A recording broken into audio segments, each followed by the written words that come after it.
this is Hua. I am back to finish the final chapter of Piquant. If you have been following this series, thank you so much. I really appreciate you. You can find chapters 1 through 6 in the videos below. And as always, if you have not subscribed yet, please go ahead and hit that subscribe button. So enjoy the very last part, and thank you very much. When I arrived in the bathroom, Garrison was right behind me. I turned to him and he captured my lips. You know, I honestly can't begin to describe how you have captivated me. Know that I live to drink in the nectar of your scent, sleep in your embrace, and lose myself in the depths of your beautiful soul. I crumble to my knees at your mercy in the hopes that your kisses will save me from destruction. Love me to exhaustion and beyond. Can you give me more? My stomach fluttered with his words. In the emotional hayride from my pregnancy made tears fill my eyes. I took in a soft breath and reached over to touch his face. Garrison, you have bewitched me, Peyton, he interrupted. Each time I see your smile, it's as if you've casted a spell on me. I don't know how to deal with this feeling. It frightens me. Is it possible to love you more than what I can? My eyes flew wide open. Can you? His eyes were hungry for desire, and his lips were half parted. His breath was uneven as he closed the distance between us. The heat spread, and I felt the hunger. When his fingers caressed my cheeks, I tried to stifle the feeling creeping up on me. I immediately shut my eyes, and he jerked me to open them. No, his voice was coarse. Don't close your eyes. I want to see what I can do to you. I want to see your eyes when your body betrays you and lets me win to do what I please. Give it all to me, Peyton, only me. I woke suddenly, and I was alone. I turned to switch the light on, and I could see that Garrison had slept beside me. Putting the robe on, I walked down the stairs to find Mrs. Potter working on breakfast.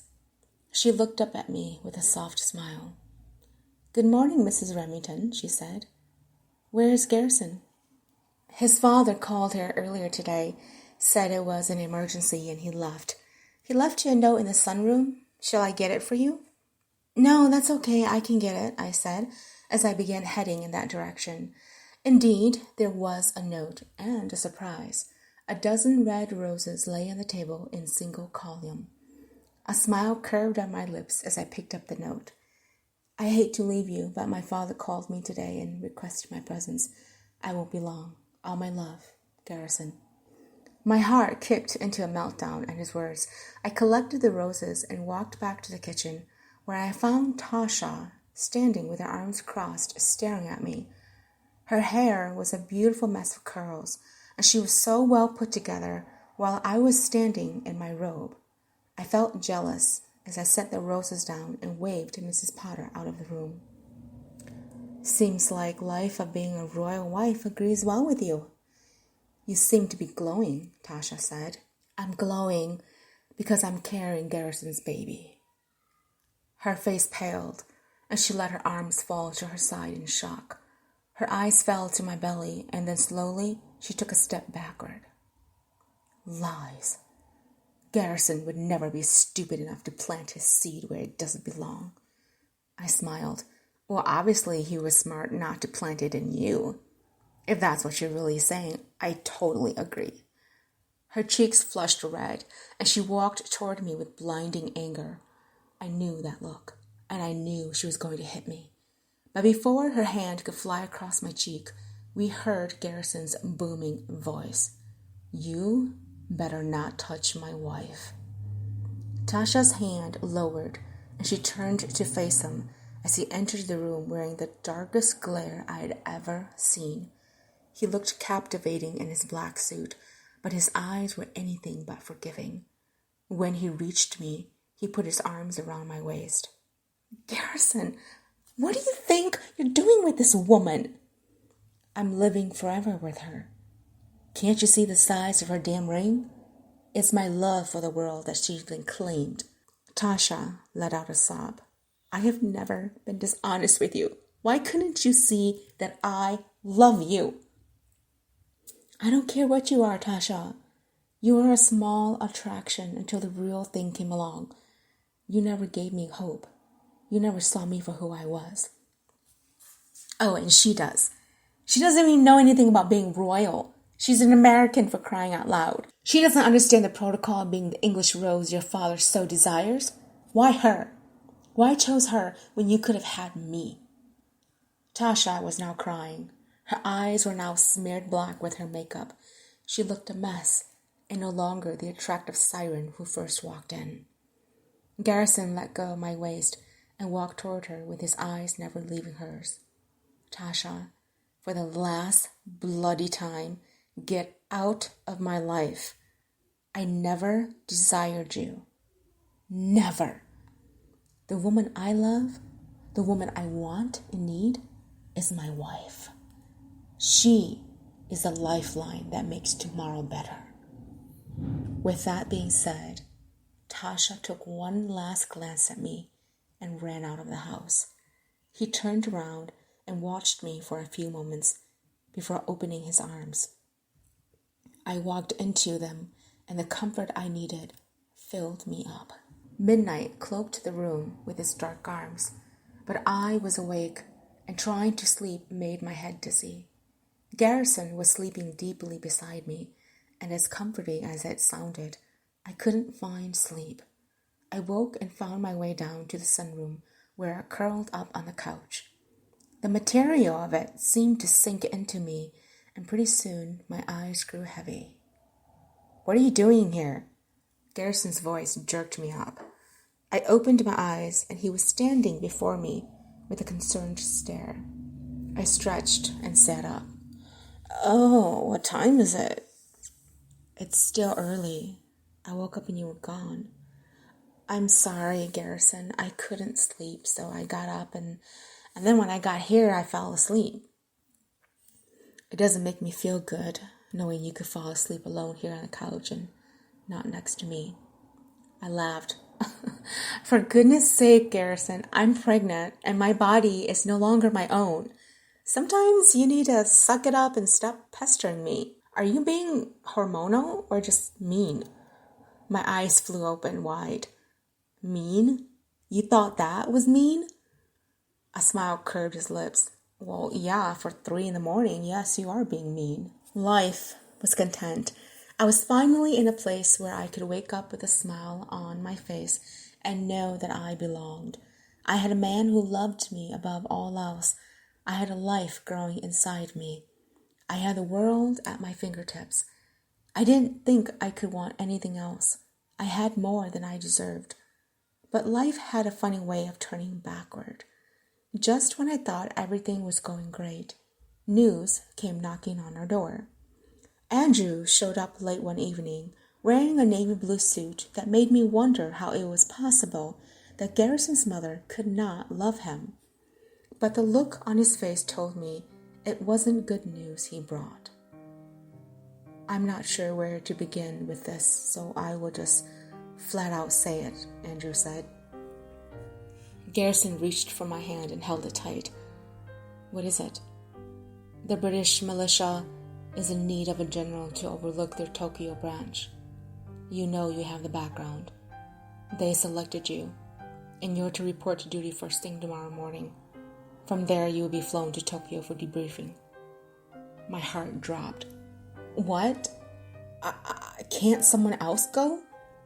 Andrew looked at me with sad eyes. If I could have persuaded them to find someone else, love, I wouldn't be here. But the British militias are not people you want to become enemies with. Garrison is who they want. But why you? Because I speak Japanese, Garrison whispered. I shut my eyes and the worst came to my mind. A widow with a baby. I stood up quickly and sighed. No, I'm not sure this is something I'm happy with. I'm pregnant. You can't leave me alone like this. He stood up and came to my side. I don't want to, but I've got no choice, darling. If I don't go, they'll come after me and they'll take you to force me to go. And that is something I can't allow to happen. At least this way I know where you are. Andrew stood up. Garrison is right. They have powers greater than me. They will take you just to make Garrison relent. Please understand that I will never allow anything to happen to you or my grandchild. I'll be here to protect you. I felt the tears sting my eyes. How long will he be gone? Andrew rubbed his forehead. 4 years at the least. What? I reached out to hold onto the couch. He won't even see the birth of his firstborn child. Garrison's face darkened, and he turned to his father. 4 years is too long. I'm sorry, son. The night wasn't young anymore. Life wasn't kind anymore. The world had turned its back on me yet again. It was proof that if I became too happy, I was left with the feeling of being lost without being found. I couldn't find the strength to avoid being tossed into a black mass of nothing. Why did this have to happen? Why, when everything was so perfect? The joys together were never enough, and we were to be stripped apart. I didn't even know how I would survive with him being half a world away from me. What could I do? Could I even live? I had loved again too much, and when I was going to be forced to be alone, I knew I would perish. The thought made my heart ache in pain, and my insides trembled with fear. It felt like they were going to take away my reason for existence. I had never felt such a dull ache like this before, that it left me completely fragile to everything. Life without Garrison was like being deaf, mute, and blind in a world of colors, voices, and sounds. If he was to be away from me for 4 years, the child would be grown already. He would miss the first step, the first word, the first of everything. I began to cry. I had not prepared myself for this, and knowing I was going to face giving birth alone, it frightened me even more.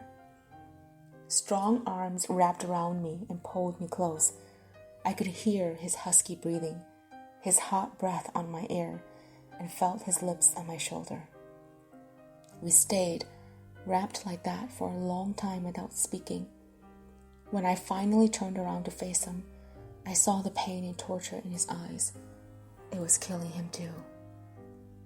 What are we going to do? I asked. He reached out a hand to touch my cheek. We'll fight this. We'll make this work. I love you more than anything in this world. I will never give you up. I can't. To do so would be like taking away the lifeline to me. But if I don't do this, I will put you in danger, and that I can't do. No matter what happens, I have made a vow to protect you and my child against all dangers. That means if I am to face it alone, I will, just to make sure you're safe. But that leaves me without you. You're never without me, love. I'm here, on your finger, in your heart, and your memory. No one can take those from you. Tears filled my eyes, and I swallowed down the ache that was beginning to burn my throat. Garrison, I don't know how to do this alone. I'm scared. I am too, but I'll never let you go. I'll be back. This may not turn out the way how we wanted it, but my love for you remains for an eternity. There's nothing that can take that away from you. The fog came like a thick sheet of blanket to cover the earth. I woke alone. Garrison was gone. He was gone from my arms, and he was heading toward another world away. My hand fell to the swell on my stomach, and tears filled my eyes. From now on, I was going to be alone. He was going to be sent away to a land where blood and hate was all that they knew. My heart was torn just thinking of him. The door opened and Mrs. Potter walked in with a tray of tea and some bread. She placed it on the table beside the bed and came to touch my arm. "Milady, you should eat something." I nodded, afraid I would end up crying if I tried to speak. I walked to the tray and picked up a piece of bread. As I brought it to my lips, I felt something flutter inside me. I dropped the bread and Mrs. Potter came running to my side. "My lady, are you hurt?" I shook my head. "No, I think something just moved inside me." She smiled and came to place her hand on my belly. "It's the babe. He's moving." "He?" She laughed. "Can you see my hopes? I think it's a little boy." I smiled, suddenly feeling the cloud lift. "Oh, a boy. Goodness, he's strong. I can feel his kicks." And that was how it began from that day on. I woke each day alone, but the flutters from inside of me helped me face the day. I wasn't alone in a sense. I had a little life inside of me growing. I had love. Garrison was right. He was there in all forms, from the sunlight coming down, from the soft love songs on the radio, to the whisper of the wind. He was always there. A month later, I received a letter from Garrison. He had written it the moment he landed, but with the distance, it had taken a month for it to be delivered. With shaking hands, I took it out to read, almost afraid of the worst. "Peyton, my love, everything here is so different. It's so cold and dark. I miss the sun. I miss you. Nothing here is a reminder of what I have at home. Each day I wake to terrible surroundings, and I shudder to think of how life would be if this was the only thing I knew. But the warmth of you and my unborn child reminds me how beautiful life can be. It's a constant reminder that burns in my mind, telling me to hold on. Peyton, the world may separate us, but I'm there with you always. You're all I think about. I wait for the day when I can be in your arms again." That was the first letter. I placed it in a box and hoped to collect all letters from him. He didn't have any return address, so I couldn't write back. I thought to myself that if I received letters, it meant he was well, and it was all I cared about. My belly grew each day, and it began to become difficult for me to walk. I could feel stronger kicks daily, and there were times where it hurt. I spoke to him every day. I wasn't sure when I decided that the unborn child was going to be a boy. It sort of began to dawn on me after Mrs. Potter mentioned her high hopes. I called my mother weekly and gave her updates on how I was feeling. She promised to be here when it was time for me to deliver. It made life easier knowing I could have her here. Andrew visited daily, and we had a routine. Some days he came with a cake, and we ate it with tea on the terrace. Other days we went for a walk around the garden. He always visited no matter, and I looked forward to his visits. They were the only times I had good company. But when night fell, it was when I was most lonely. I missed his arms. I missed his kisses. I missed his presence. But the beginning of a horror life was just about to unfold. I woke to a painful throbbing in my lower belly. The sharpness caused me to sit up and catch my breath. I turned on the lights and felt it again. This time it made me grit my teeth. I threw the covers off and found red liquid between my legs. I let out a tearful cry. It was too early.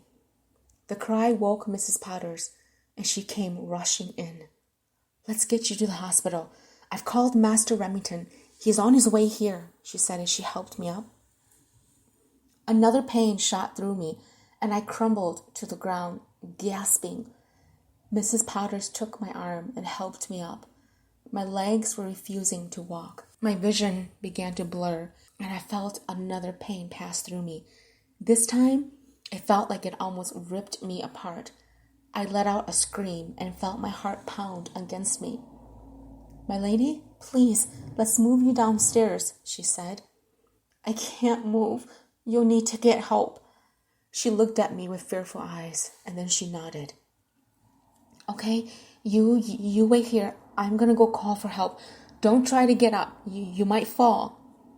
When she disappeared, I laid against the wall and took in a deep breath. I felt the pain again, and this time I began to cry. I tried to breathe, but nothing seemed to help. It continued to grow, and my breath was beginning to weaken. Where was Mrs. Potter's? I crawled toward the open door slowly as the pain continued to throb inside me. Each time it shot through my body, I felt my vision fade in and out.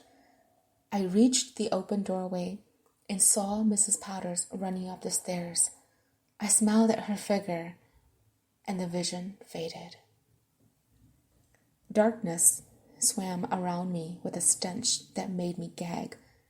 I wasn't familiar with the place I was in. It was frightening and at the same time welcoming. I didn't know a soul. They were all wearing white, but I was the only one dressed in black. I seemed invisible to them as they passed me. I opened my mouth to speak, only to find my voice was gone.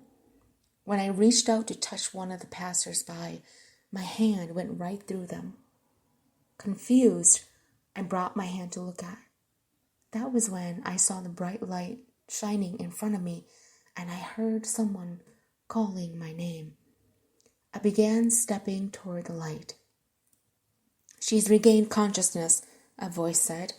The room blurred, and I took in a deep breath as I saw the two people in front of me.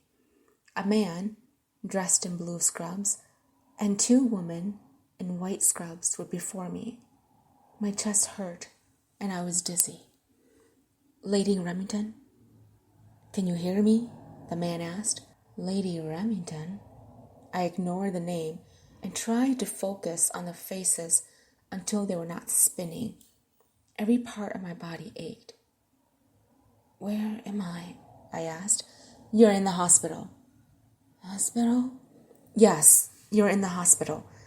You fell down a flight of stairs. You've been in a coma for 4 days. How do you feel?" the man asked. I blinked. A coma? 4 days? Why was this not ringing any bells? I felt fear pounding me. What was going on? And who was Lady Remington? "I'm going to raise your bed," one of the women said. A buzzing noise was heard, and the bed began to rise. There was a window to the left and an IV line attached to my arm. I could see a small coffee pot in the corner and a chair. The wallpaper was yellow with white flowers, but everything seemed oddly strange to me. "Do you know your name?"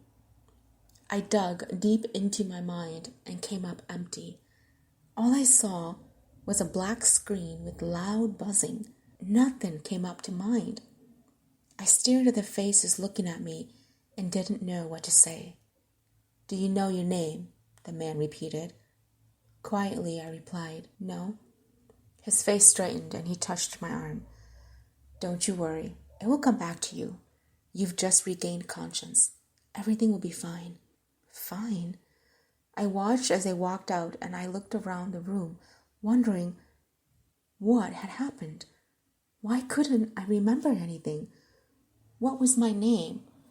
Why did this seem so familiar, yet I couldn't recognize it at the same time? Fear jolted at me, and I felt the sting of tears in my eyes. I stared at my hands and noticed a ring on my left hand. A ring? Why was I wearing a ring? I finally noticed the ID bracelet on my wrist the hospital put on me. I turned it around and it read, Peyton Remington. I repeated the name out loud, as if trying on an outfit. It didn't seem to fit me. The door opened and an older woman and older man walked in.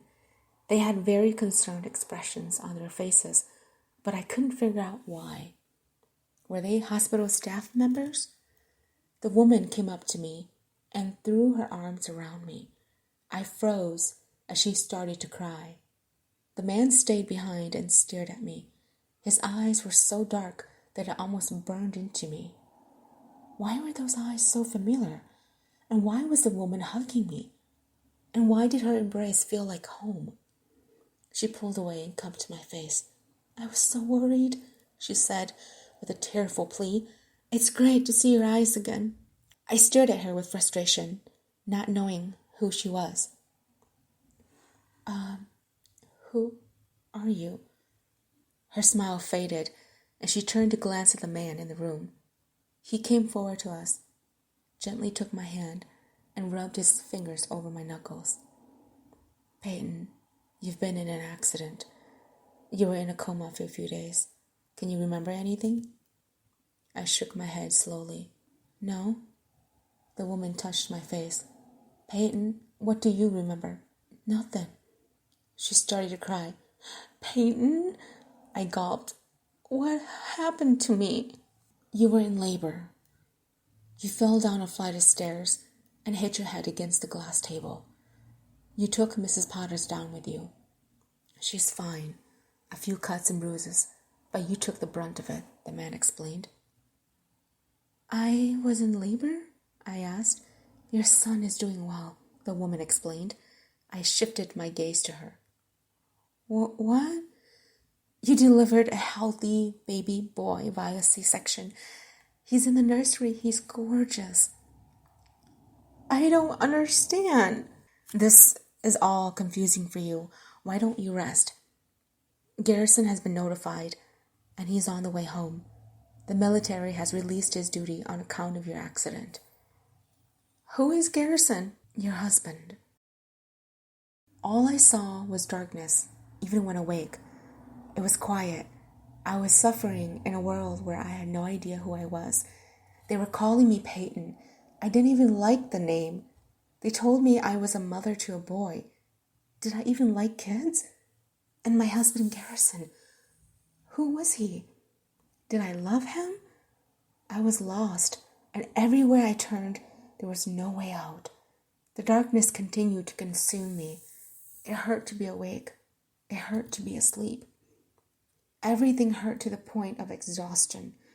I just wanted relief. A little after 10, the older woman who told me she was my mother came in. In her arms, she held a newborn baby. She was smiling and cooing at the child. I was nervous. She pulled up a chair and sat down, and then she turned the child to look at me. He was the most adorable thing I'd ever seen. A button nose, chubby cheeks, and dark hair. You still need to name him, she said. I do? Yes. He's got no name. I've just been kind of calling him Baby Bear. I laughed. Baby Bear, it's kind of cute. Honey, I'm sure the next Duke of England wouldn't want to be known as Baby Bear. Duke of England? She looked up at me. The doctor said your memories may return once you get rested. It's normal for this to happen. Do you remember anything at all? I frowned. No. Some images are dark. Others are sort of out of focus. I just remember a pair of hands. That's right. In my dreams, I saw a pair of hands, always around me as if protecting me. I could feel it even now. My mother smiled. I think I know whose hands they are. I'm sure once he arrives and you actually feel him, you'll recover. My voice sobbed. And if I don't? You have all of us to fill you in. No, I mean, what if I don't remember who I'm supposed to love? Honey, the heart never forgets.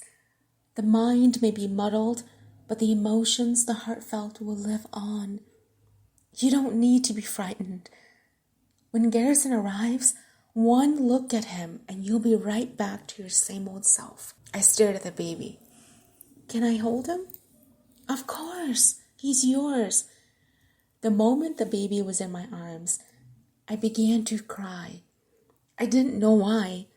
I couldn't remember carrying this creature inside me, but the way how he felt in my arms made my heart swell with love. My mother was right. The heart would lead me home. I looked up at her and smiled as tears slipped down my cheeks. Oh my God, I love him so much. She smiled and touched my cheeks. Of course you do. Any mother would love her child. I slept fierce that night. I dreamt of those hands again. They were around me, holding me, protecting me. I couldn't see the face, and I didn't recognize anything in the dream, but the hands made me feel safe. When I woke up, I saw the same pair of hands holding mine. I glanced up to find piercing, dark eyes gazing into me. The look on his face was nothing but concern, but nothing else made sense. He reached for me, and I pulled back. I saw something glimmer in his eyes. I finally read that it was hurt. I'm sorry, I said. Did the doctor explain to you? He nodded. He did. But I know that somewhere deep down, you will remember. I looked at his hands and held them. I remember these hands. They're all I dream about. They're always around me. He smiled. Because I love you. I looked up at him. But I don't know you. The smile faded. Yes, you do. You just need some rest. The memories will return, and you will find that the love you have for me is there. I felt tears prickle my eyes. I'm sorry. I don't know how to do this. I'm at a complete loss. He reached for me again, and this time I let him. He pulled me closer to him and held me. Strangely, I found comfort in his arms. The sound of his heart beating made me feel peace for the first time. Slowly, I reached up and placed my hands on his chest and pulled away. I looked up into his eyes and saw pain lingering in them. I'm sorry I wasn't there, he whispered. From now on, I will never leave you again. It's done and finished with. I'm home now. A tear slipped down and he caught it. I took his hands and stared at them. And then I looked up. I tried to feel something, anything, for this man who looked like he was in more pain than I was. But nothing triggered, and I was at a loss. I shut my eyes and turned away from him.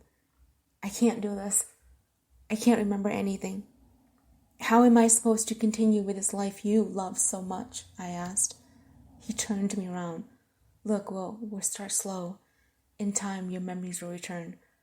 And if they don't, will you be willing to live with someone who doesn't remember you forever? He touched my cheek.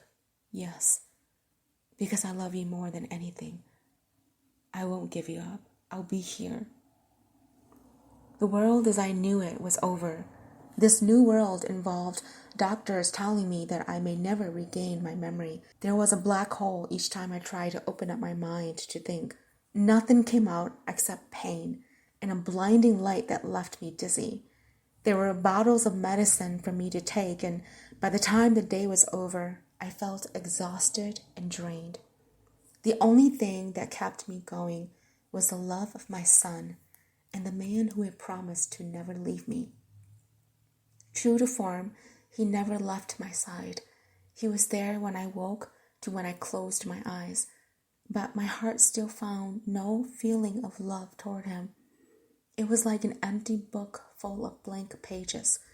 No story was able to be passed on because all the writing were erased. I ached for the truth. I wanted things back to the way they were, but yesterday was gone. A month later, I was released to go home. A home I had no idea what looked like. I tried to pretend to be happy when I arrived. The mansion was bigger than I expected, but the joy was only on the outside. Inside, I was crying to be freed. I met someone named Mrs. Potters who cried and hugged me, but I just wanted to be alone. Dinner was served, and I picked at it. Finally, I excused myself to the bedroom. and sat on the bed staring at the wall until Garrison walked in. "You didn't eat much. Are you feeling well?" he asked. "Please just leave me alone. I need to be by myself." He ran a hand through his hair. "I'm trying to understand here, Peyton, but you can't keep pushing me away." I stood up, angry. "Who is the victim here? I woke up and I've lost all memories. I have no idea who I am, let alone should I try to remember you. I know you love me, and perhaps I did love you at some point, but the me today can't remember." Garrison walked to me with a dark stare. "Don't do this, Peyton. Don't act as if you're the only one hurting. Have you forgotten about our son? The innocent child you and I made? He's looking for his mother's warmth, and you can't give it. I'm not mad at you. I'm just trying to help." I started to cry. "Well, stop trying to help me. I see the disappointment in your eyes when you try to do something, and I can't remember. I hate myself for not remembering, but it's killing me, and I just want to be alone." The sobs poured out of me, and he came to me, holding me tight as I continued to cry. He picked me up and walked to sit on the bed with me in his lap.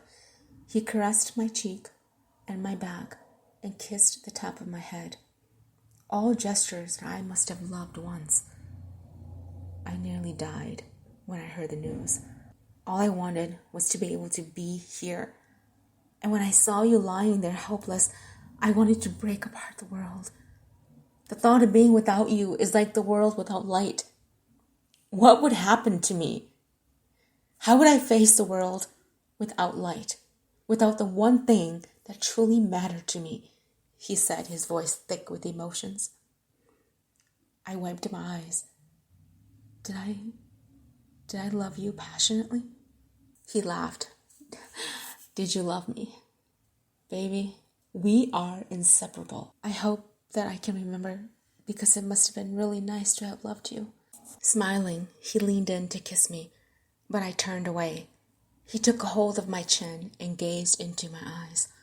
I saw hope stirring in his dark gaze as I stared into him. He let out a shaky breath. I love you, Peyton. I've missed you. Please let me kiss you. I've longed for the touch of your lips. Please don't deny me. It's all I've yearned for since the plane landed. I've never begged for anything in my life before, and here I am begging to be close to you. Just let me do this one thing, he whispered. I shivered at his words, even though they meant nothing. I saw the hurt in his eyes. I moved closer, and he saw the invitation had been accepted. Leaning in, his lips closed over mine. When I felt the flicker of his lips against me, a blinding pain shot through my head, and I pulled back screaming. My hand went straight to my head as he came to me and pulled me up. A coral swimsuit flashed in my mind. I shuddered and panic set in. Without thinking, I reached for him and kissed him again. This time he responded with a deeper hunger. The pain shot through me again, and I moaned as little slides of life filtered into my brain. His kisses were bringing back my memories. I pulled back, gasping for breath. Did I hurt you? He asked as he pulled me in for an embrace. My fingers ran up his arms, feeling the muscles beneath my fingers. I saw the hot, blazing passion glowing in his eyes. What just happened? With trembling fingers, I reached for his face and touched his cheek. He leaned into my touch and kissed each one of my fingers. I've missed your touch so much. I didn't know you could miss someone as much as I've missed you. If yearning could kill, I'd be dead. Each day when I woke, all I wanted was you. When the sun fell and I knew I had to sleep alone, it sent my whole body into a frenzy haze of pain, he whispered. Garrison? I said gently. He perked up. What, Peyton? What just happened? He blinked. What do you mean? I opened my mouth and let out a soft breath. When you kissed me just now, I saw something. What did you see, baby?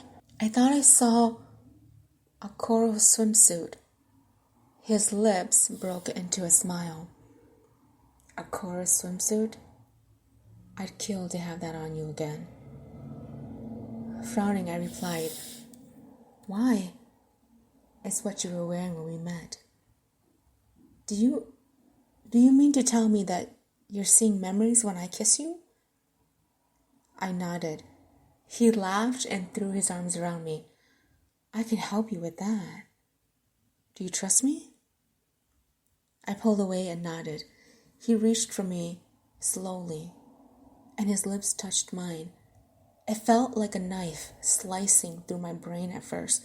I flinched and tried to pull away, but he held me in. The pain shot through me, and I felt tears burn until I felt his hands on my cheeks. The pain began to numb, and when I relaxed, a white light filled my mind.